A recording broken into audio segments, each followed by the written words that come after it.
wabarakatuh. Di sini kami dari kelompok 8 akan mereview mengenai pemaparan materi dari RLK Ruang Himasif. Baik, menurut saya pada pemaparan analisis SWOT yaitu bagaimana merencanakan sebuah program kerja dengan menggunakan analisis SWOT yaitu Strength, Weakness, Opportunity, dan Threat. Kemudian pada materi yang kedua yaitu komunikatif, bagaimana seorang pemimpin harus jujur sehingga dapat dipercaya, komunikatif, dan cerdas sehingga dapat menyatukan berbagai pandangan perspektif orang dan dapat memberikan suatu keputusan. Lalu pada materi yang ketiga yaitu kehimasifan, yaitu bagaimana mengevaluasi hal-hal yang buruk dan melanjutkan hal-hal yang baik, kemudian menjaga nama baik himasif dan menyelesaikan masalah-masalah dengan baik. Kemudian yang menjadi isu terbesar saat ini adalah bagaimana meningkatkan akreditasi sistem informasi dari B ke A. Lalu pada pemaparan materi yang keempat yaitu komunikasi, maksudnya adalah bagaimana suatu informasi dapat tersampaikan dengan baik dari pemberi informasi kepada penerima informasi. Apabila suatu komunikasi terjaga, maka akan saling mengerti satu sama lain. Kemudian pada materi yang kelima yaitu keorganisasian dan manajemen emosi. Setiap orang yang memasuki himasif memiliki tujuan yang berbeda-beda, sehingga memiliki goals yang berbeda-beda juga.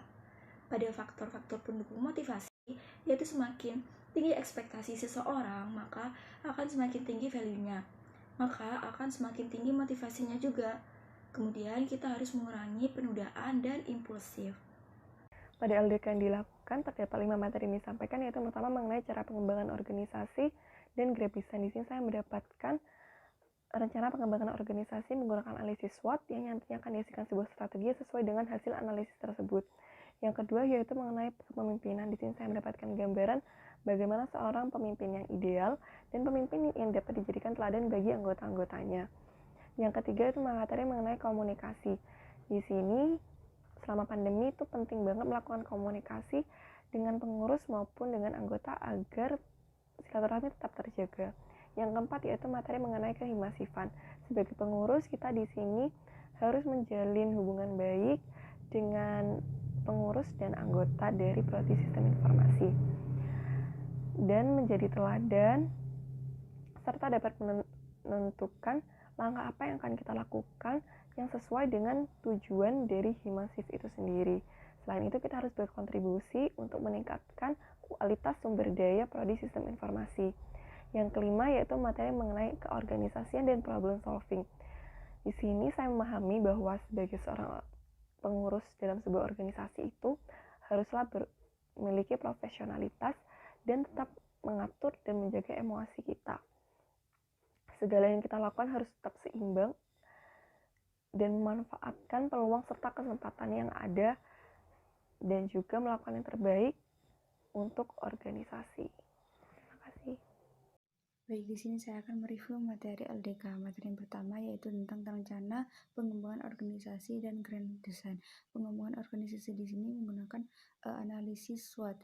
Namun sebelum itu alangkah baiknya jika anggota mengetahui latar belakang dari organisasi tersebut. Kemudian mereka menentukan pola dan bentuk pengembangannya itu seperti apa. Materi selanjutnya yaitu kepemimpinan. Kepemimpinan yaitu bagaimana seseorang dapat memimpin dirinya sendiri sebelum memimpin orang lain. Ciri-ciri pemimpin yang ideal yaitu mereka yang jujur, dapat dipercaya, komunikatif, serta cerdas.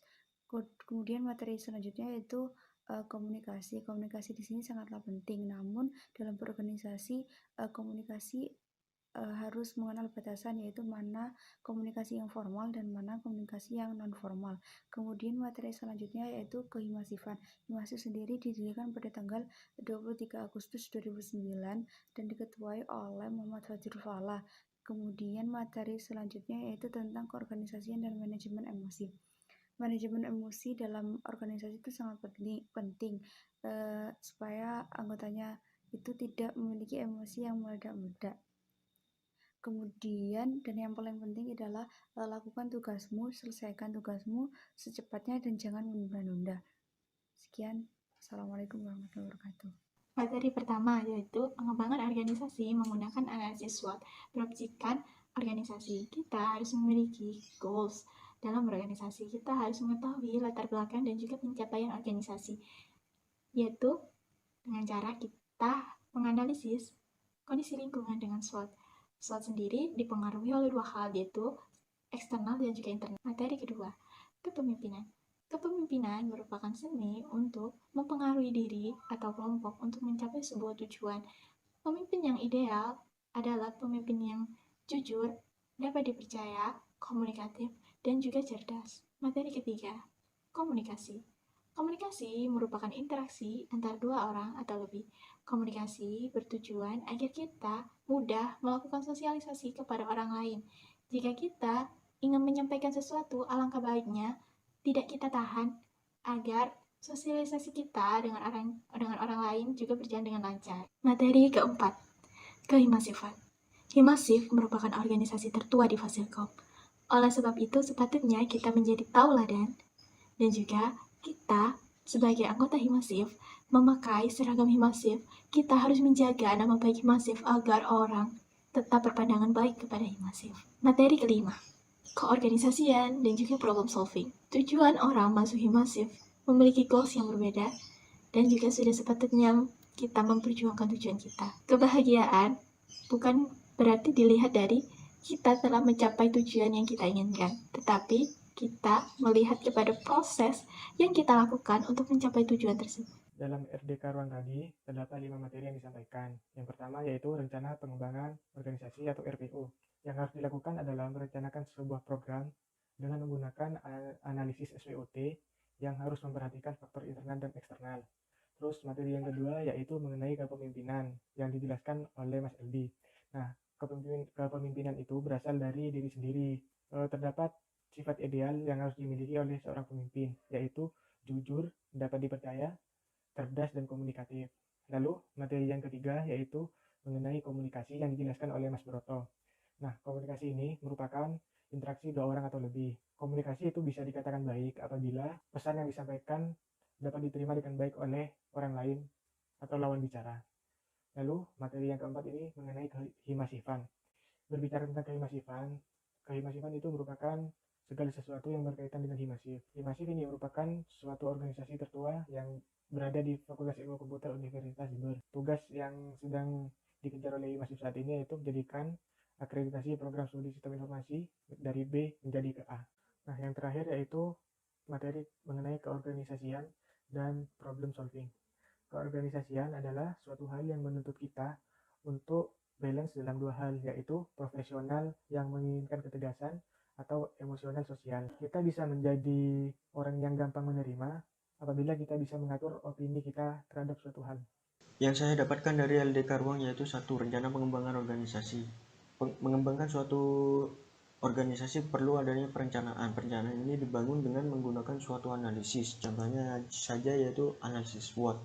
Memang tidak 100% akurat, tapi bisa menggambarkan apa yang Himasif butuhkan. Yang kedua yaitu kepemimpinan. Memimpin tidak berlaku seperti bos, tapi memimpin bisa berlaku sebagai pendorong dan mensupport para anggotanya. Memimpin juga harus mempunyai 4 skill, yaitu jujur, dapat dipercaya, komunikatif, dan cerdas. Yang ketiga yaitu komunikasi. Di sini kita harus menyampaikan apa yang kita perlu sampaikan dan jangan ditahan-tahan agar tidak menjadi unek-unek. Karena dengan komunikasi kita mampu mengetahui secara jelas maksud dan tujuan. Yang keempat yaitu kehimasifan.